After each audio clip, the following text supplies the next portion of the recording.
a title for my PowerPoint. That's how recognizable Hitler is.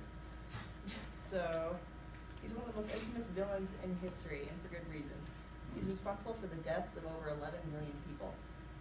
Because of innate personality flaws, an unhappy young life, and World War I, Hitler grew to become one of the worst villains the world had ever seen.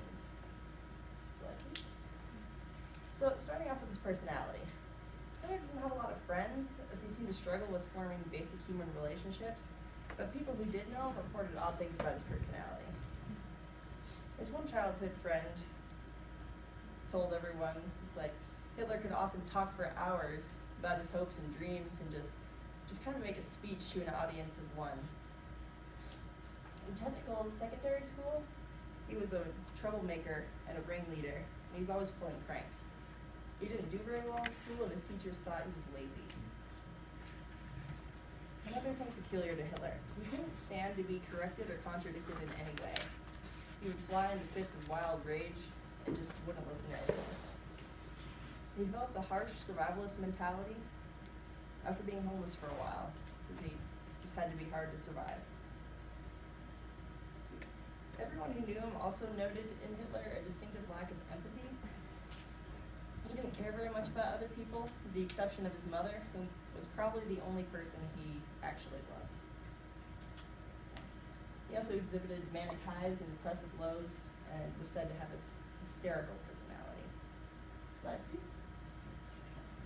He also had an unhappy young life, from around childhood to age 25. He was born and raised in Austria, and his father was so harsh of a man that his older brother ran away at the age of 14 and never returned. Hitler and his father were often at odds as well. Hitler wanted to become a great artist. That was his goal in life. But his father wanted him to become a civil servant like he had been.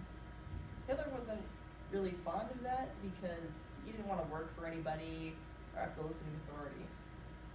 So, like I said, he did poorly in his secondary technical school that his father wanted him to go to, and he left at 16 without a diploma.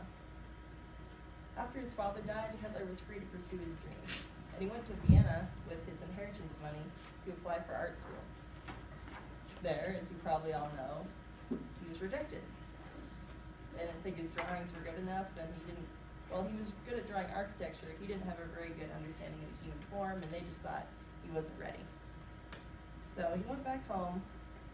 He didn't tell his mother that he'd been rejected, and she, shortly after, died of advanced cancer, which devastated them.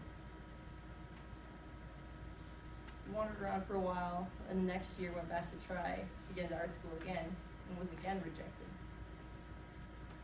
And rather than learn a trade or try to get a job, he was really down for that, so he just kind of wandered around Vienna and became homeless after his money ran out.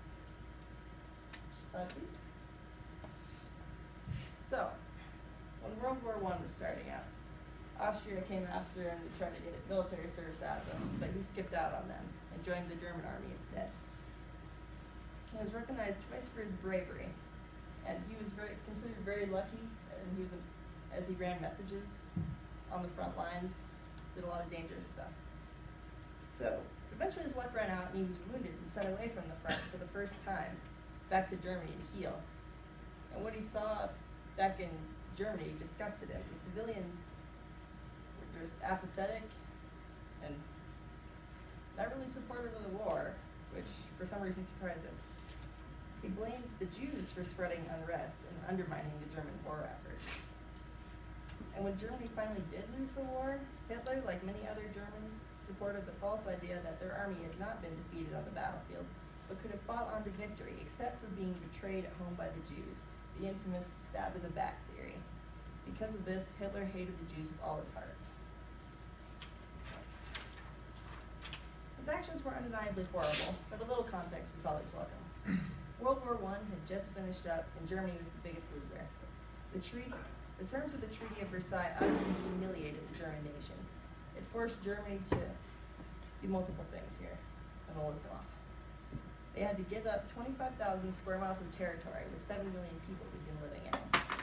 They had to renounce sovereignty over the former colonies, which were then distributed to the Allied nations. It had to reduce its army to 100,000 men, and they weren't allowed to have an air force. Germany had to pay war reparations equivalent to $31.4 billion, which caused insane inflation. Marks were worth nothing by the end of it.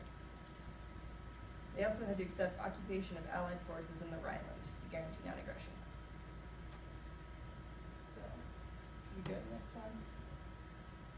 So, it was under these circumstances that, after the war, Hitler joined the German Workers' Party. While arguing with people and ranting at them about German nationalism and anti-Semitism, he discovered a talent for oration, and he could hold people's attention because they just liked to watch him speak. He was so intense and almost got hysterical by the end of it. Eventually, he worked his way up through the ranks of the German Workers' Party and became the party leader. He then renamed it the Nazi Party. After a catastrophic failed attempt to take over the German government, he composed Mein Kampf while in jail, which is a record of his life and a collection of his political ideologies. It described a struggle for world domination as an ongoing racial, cultural, and political battle between Aryans and Jews. He accuses the Jews of conducting an international conspiracy to control world finances, control the press, of inventing liberal democracy as well as Marxism, promoting prostitution and vice, and using culture to spread disharmony. He obviously saw the Jews as less than human, and as the mortal enemy of Aryan humanity. In his mind, the Jews had to be purged from Germany to make his country great again. So after he got out of jail, he reorganized the Nazi Party, and when the Great Depression hit Germany, he gained a lot of followers. So in 1933, President Hindenburg was forced to appoint Hitler as chancellor because of his sheer popularity. Soon after this, he started showing off his dictator-like aspects of his personality. He instated the Nuremberg laws, which classified Jews as German subjects instead of citizens. They weren't allowed to go to the university. There was no inter-Jew-Aryan marriage allowed. There was a lot of harassment of the Jews that followed this. And in 1939, as you probably all know from history, Hitler invaded Poland, starting World War II. And shortly after that, in 1941, he proposed the final solution. Jews, gypsies, homosexuals, disabled people, black people, anyone who didn't fit the Aryan blueprint was killed. And 11 million people died in the Holocaust. And even at the end of everything, when he was huddled in his bunker underground, he showed no remorse for all the suffering he'd caused and all the people he'd killed, and he still blamed the Jews for everything that had gone wrong. Hitler may have had a rough start in life, but there's no excuse for his becoming a complete and utter monster. His actions, specifically the Holocaust, are horrific and indefensible. This man will always be remembered as one of humanity's greatest villains, and that is all he deserves.